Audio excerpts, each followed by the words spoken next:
Magandang araw po sir. Ngayon po ay mag-final actual po ako para sa networking. Ito po ay ang peer-to-peer network configuration. Ito po sir yung aking cable. Ito po ay crossover. Ito po yung aking computer 1 at ito naman po yung aking computer 2. Ikabit ko na sir yung cable. Sir, since po na wala itong internet access, kaya po nakadilaw po siya. Ganun din po sa computer number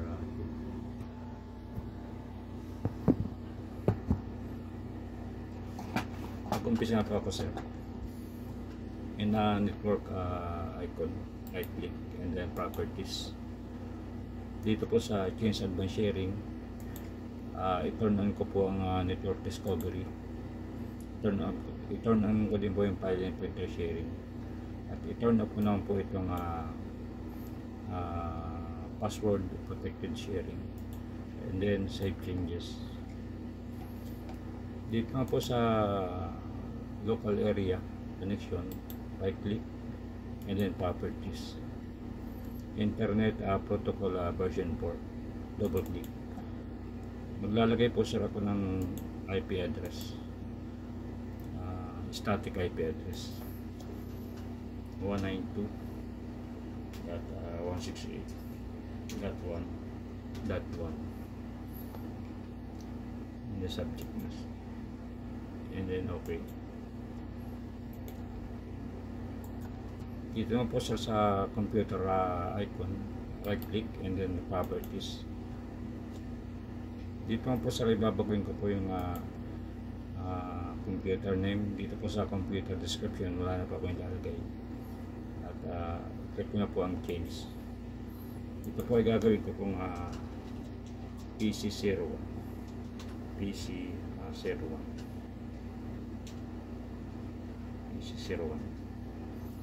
at dito na po sa computer workgroup, lalagay ko po ay ICC Imus,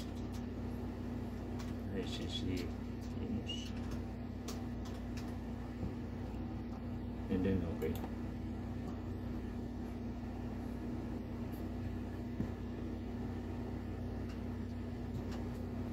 Iintayin ko po sir mag-restart.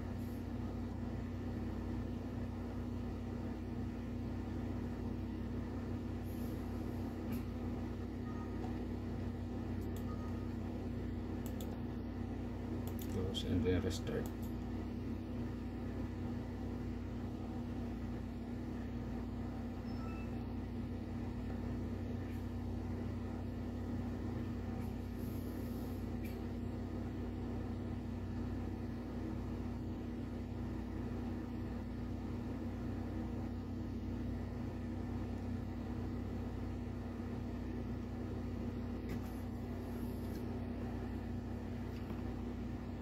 After po mag-restart sir, i-check ko po kung may nagbago sa mga setting. In the network, right click and then properties, change advanced sharing, naka-turn on pa din po, pati po yung file and printer sharing naka-turn on po. At ito naman pong password protected sharing, naka-turn on po siya. Dito lang po sa computer icon, right click and then properties. Makikita ko pa rin po dito sir na PC01 pa rin po, saka itong ICC Imus. Okay po. Check ko na po sir kung meron na po siyang IP address, static IP address. Windows plus R, CMD, IP config. Ito na po sir yung IP address, yung static IP address, yung 192.168.1.1.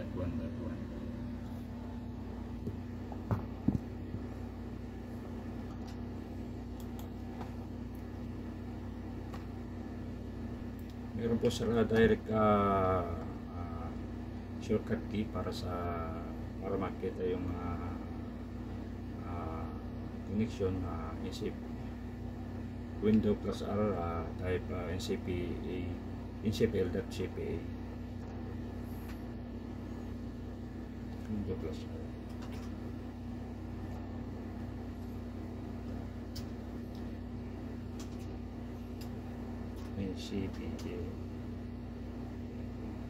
NCPA data CPL, and then local properties, and then ito po yung IP address. Hindi po siya nagbago, sir.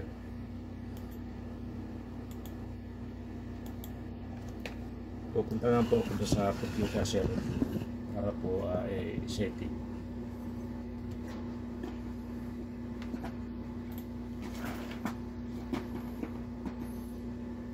In the network, right click and then properties.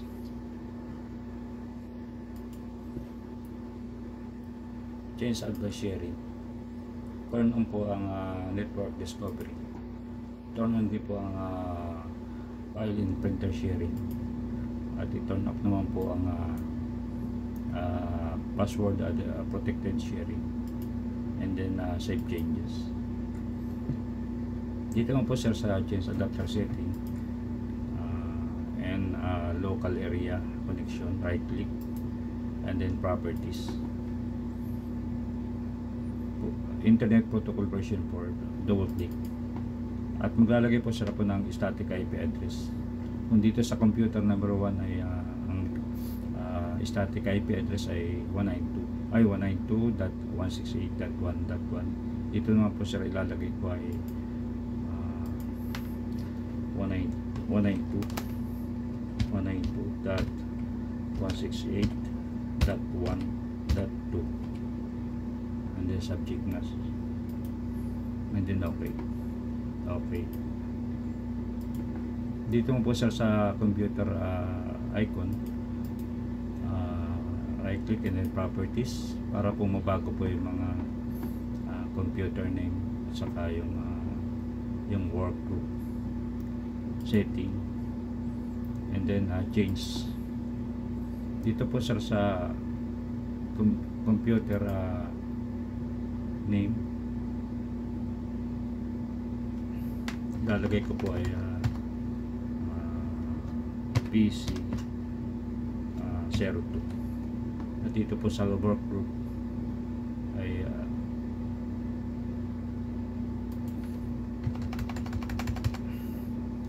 ICC image, and then okay, para po mag-restart.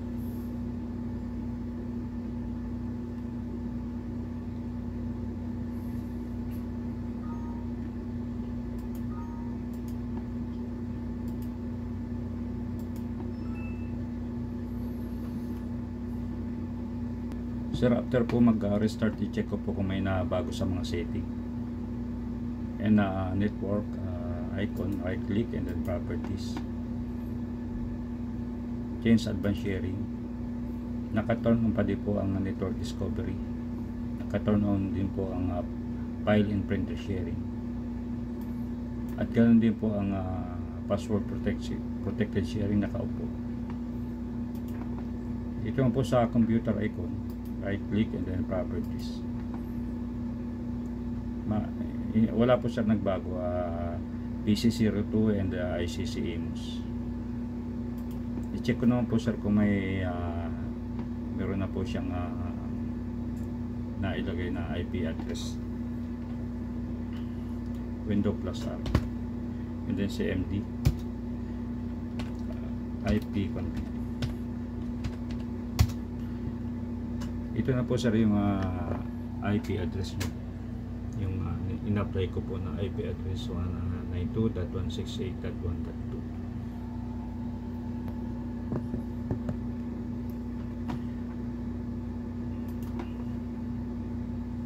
Meron din pong shortcut key para makita agad yung IP address, Windows Plus R, and then type NCPA data CPL, local area network connection, right click and then properties, protocol version 4, Ito po sir, hindi po siya, andyan pa rin po yung IP address niya.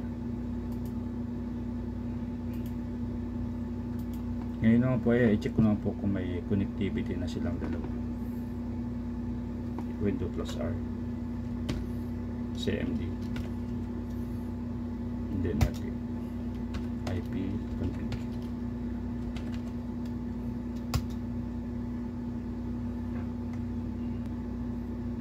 Ito na po sir, andyan na po yung IP address niya.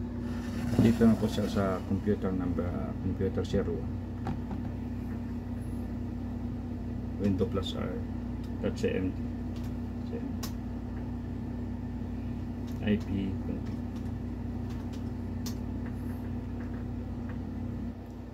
Ito na po sir, nag-display na po yung IP address niya, at ipiping ko po yung computer number, computer 01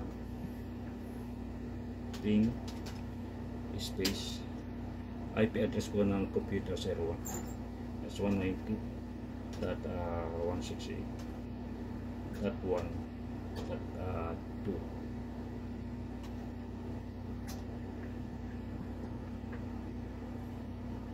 Sir, nag-reply niya po.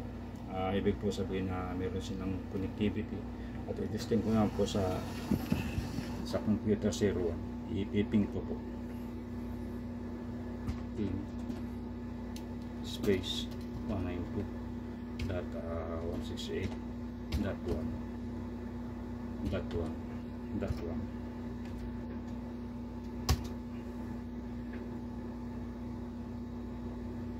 Nag-reply na rin po siya. Ibig po sabihin na meron na siya, nagkakakita na po siya.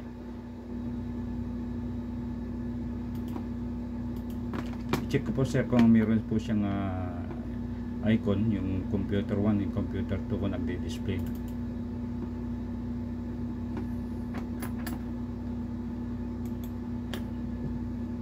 Meron na po siya sa yung computer icon niya, PC number 1 and PC number 2. Ganun din ito po sa computer number 1, network, double click.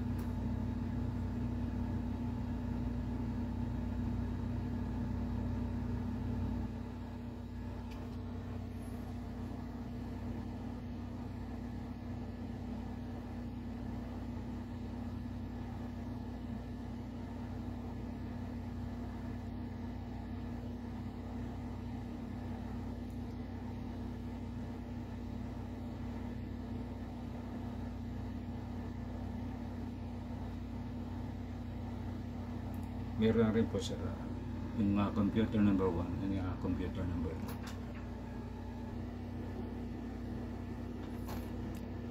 2. Ngayon naman po sir,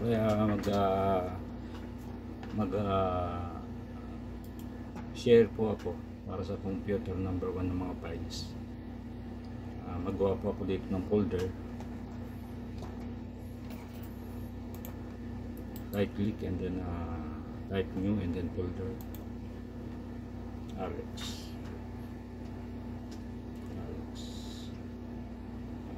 folder,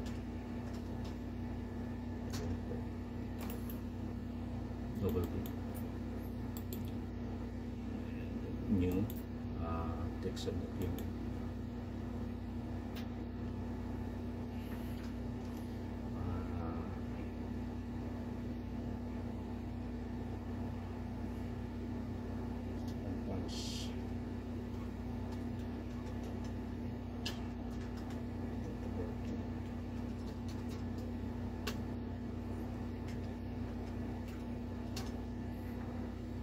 Then okay, close, right click and then properties.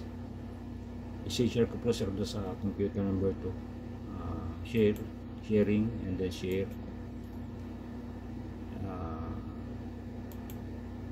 everyone, at dito po sa click add, and then dito po sa read and write, ilagay ko pa read and write para po mabago yung mga information pag nasa computer number 2, and then share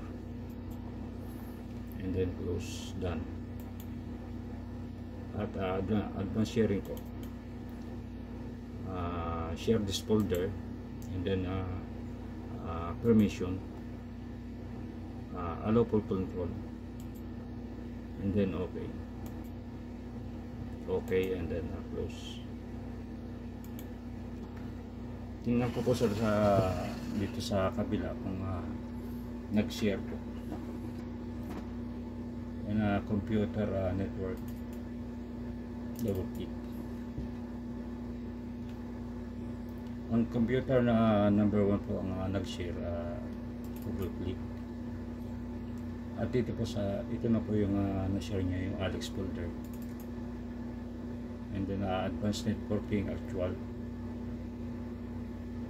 Maglalagay po ako ng bagong folder kung makikita doon sa kabila at mababago. Text document, assignment,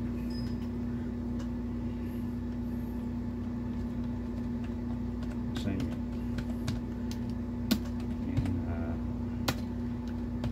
network.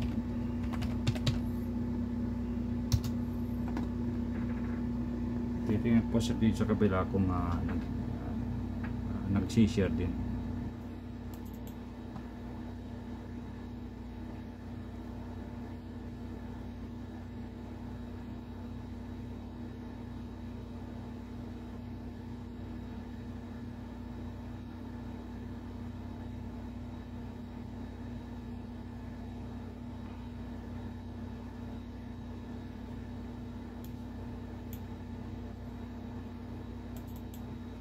Ito po sir, ibig po sir sa nagsishare din po siya. Pwede ko siya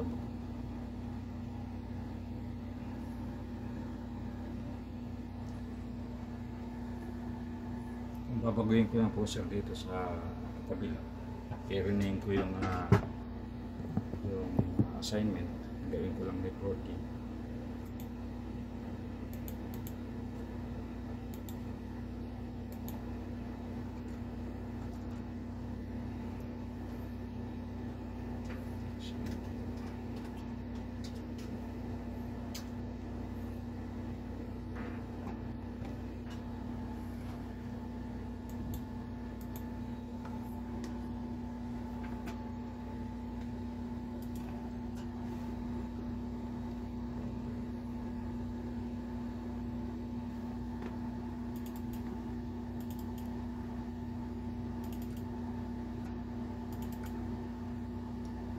Kaya po sir, nabago din po siya sir. Ginawa ko lang assignment. Dito rin po sir.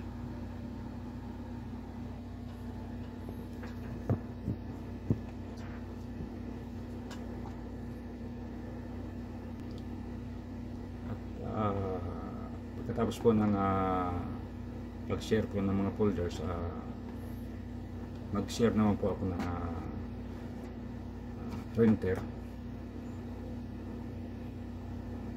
On the start menu, device and printer. Dito po sa add a printer, add a local printer, and then next,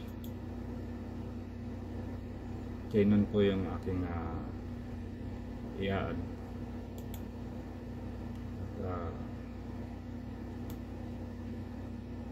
Ito pong Canon 160 printer, and then next,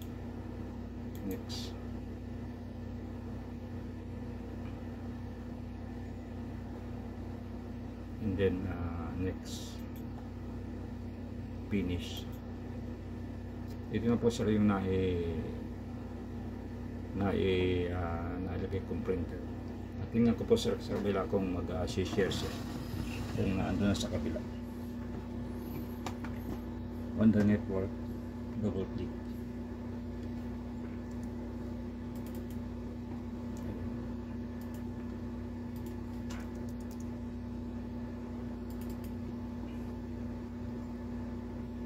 PC01. Ito na po sir, Canon 160.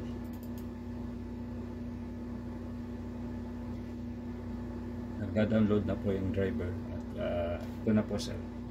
Hindi po sasabihin na nakapag share po ng folder at nakapag-share po ng printer. At ito na po sir yung aking pag-perform ng peer-to-peer network configuration. Maraming salamat po sir, and God bless.